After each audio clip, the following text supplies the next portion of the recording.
श्रीमद्भगवद्गीता अध्याय 6 ध्यान योग श्लोक 28। युञ्जन्नेवं सदात्मानं योगी विगतकल्मषः सुखेन ब्रह्म संस्पर्शम् अत्यन्तं सुखमश्नुते। इस प्रकार आत्मसंयमी योगी आत्मा को भगवान में एकीकृत कर भौतिक कल्मष से मुक्त हो जाता है और निरंतर परमेश्वर में तल्लीन होकर उसकी दिव्य प्रेममयी भक्ति में परम सुख प्राप्त करता है। सुख को हम 4 श्रेणियों में वर्गीकृत कर सकते हैं। तामसिक सुख, यह सुख नशा, मदिरा, धूम्रपान, मांसाहार के सेवन, अहिंसा और अधिक निद्रा करने से मिलता है। राजसिक सुख, यह सुख 5 इंद्रियों और मन की तृप्ति से प्राप्त होता है। सात्विक सुख, इस सुख की अनुभूति गुणों जैसे अनुराग, परोपकार, ज्ञान को विकसित करने, मन को शांत रखने से होती है। इसमें ज्ञानियों के आत्म तत्व के ज्ञान की अनुभूति, जिसे वे मन को आत्मा पर केंद्रित करके प्राप्त करते हैं, भी सम्मिलित है। निर्गुण सुख, यह भगवान का दिव्य सुख है जो असीम और अनंत है। श्री कृष्ण स्पष्ट करते हैं कि जो योगी भौतिक कल्मष से मुक्त हो जाते हैं और भगवान के साथ एकनिष्ठ हो जाते हैं, तब वे इस उच्चावस्था को पाकर पूर्ण परमानंद प्राप्त करते हैं। उन्होंने 5वें अध्याय के 21वें श्लोक में इसे असीम सुख और 6 अध्याय के 21वें श्लोक में परम सुख कहा है। श्लोक 29। सर्वभूतस्थमात्मानं सर्वभूतानि चात्मनि ईक्षते योगयुक्तात्मा सर्वत्र समदर्शनः। सच्चा योगी अपनी चेतना को भगवान के साथ एकीकृत कर समान दृष्टि से सभी जीवों में भगवान और भगवान को सभी जीवों में देखता है। सभी पदार्थों में प्रकट खड़गों में भगवान अपनी विभिन्न शक्तियों के रूप में स्वयं रहते हैं।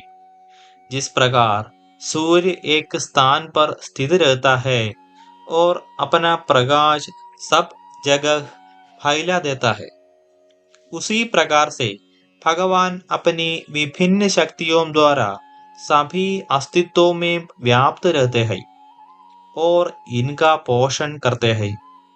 इस प्रकार पूर्ण सिद्ध योगी दिव्य ज्ञान के प्रकाश में सभी वस्तुओं को भगवान से जुड़ा मानता है। श्लोक 30। यो मां पश्यति सर्वत्र सर्वं च मयि पश्यति तस्याहं न प्रणश्यामि स च मे न प्रणश्यति। वे जो मुझे सर्वत्र और प्रत्येक वस्तु में देखते हैं, मैं उनके लिए कभी अदृश्य नहीं होता और वे मेरे लिए अदृश्य नहीं होते। भगवान को खोने से तात्पर्य मन का भगवान से विमुख होकर भटकना है और उसमें मन के लगने का अर्थ मन को भगवान में एकत्व कर उसके सम्मुख होना है। मन को भगवान के साथ जोड़ने का सरल उपाय सीखने के लिए सभी पदार्थों को भगवान से संबंधित देखना चाहिए।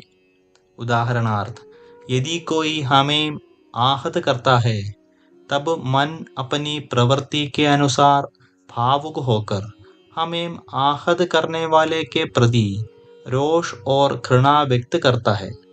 यदि हम मन को ऐसा करने की अनुमति देते हैं, तब हमारा मन आध्यात्मिक क्षेत्र से दूर भाग जाता है और मन की भगवान के साथ भक्तिमयी एकीकरण की संभावना समाप्त हो जाती है। कई बार मन अतीत की घटनाओं पर शोक व्यक्त करता है। इससे पुनः मन दिव्य आध्यात्मिक क्षेत्र से विलग हो जाता है, क्योंकि शोक मन को अतीत में उलझा देता है और इससे वर्तमान में भगवान और गुरु का चिंतन समाप्त हो जाता है। जब हम संसार में कठिनाइयों का सामना करें, तब हमें शोक या इन पर चिंता नहीं करनी चाहिए। इन घटनाओं को भगवान की कृपा के रूप में देखना चाहिए। यदि हमारा निजी स्वार्थ किसी भी प्रकार से कहीं अन्यत्र या भगवान के अलावा मन में किसी अन्य को प्रश्रय देता है, तब इसको समझाने का सरल उपाय सर्वत्र सभी पदार्थों और समस्त जीवों में भगवान को देखना है। यह अभ्यास का चरण है जो धीरे धीरे पूर्णता की ओर ले जाता है। और फिर जैसे कि इस श्लोक में उल्लेख किया गया है कि हम कभी भगवान के लिए अदृश्य नहीं होंगे और भगवान हमारे लिए अदृश्य नहीं होंगे। श्लोक 31।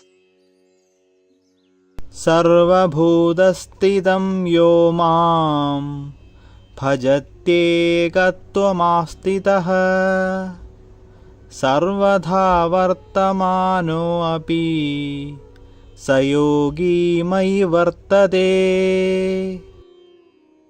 जो योगी मुझ में एकनिष्ठ हो जाता है और परमात्मा के रूप में सभी प्राणियों में मुझे देखकर श्रद्धापूर्वक मेरी भक्ति करता है, वह सभी प्रकार के कर्म करता हुआ भी केवल मुझ में स्थित हो जाता है।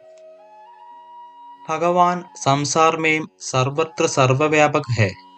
वे परमात्मा के रूप में सभी के हृदय में निवास करते हैं। भगवान श्री कृष्ण ने वर्णन किया है, मैं सभी प्राणियों के हृदय में निवास करता हूँ। इस प्रकार से सभी प्राणियों के शरीर में दो ही तत्व है, आत्मा और परमात्मा।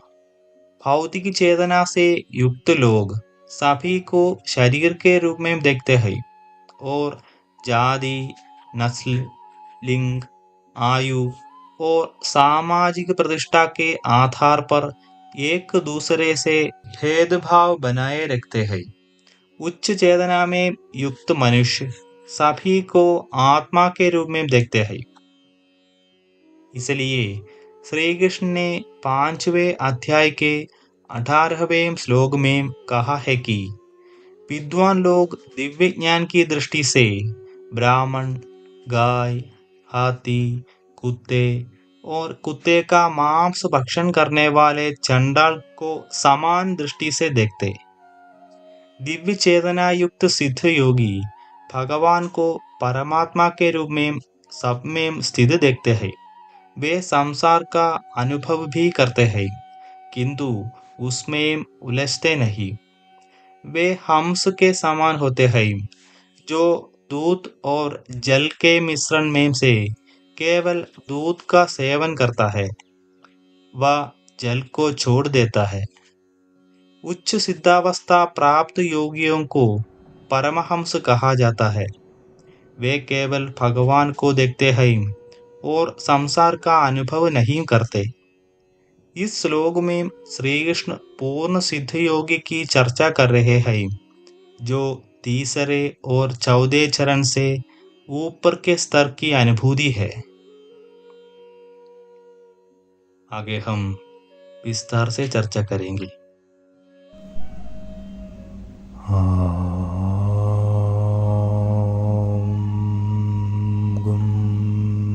गुरुभ्यो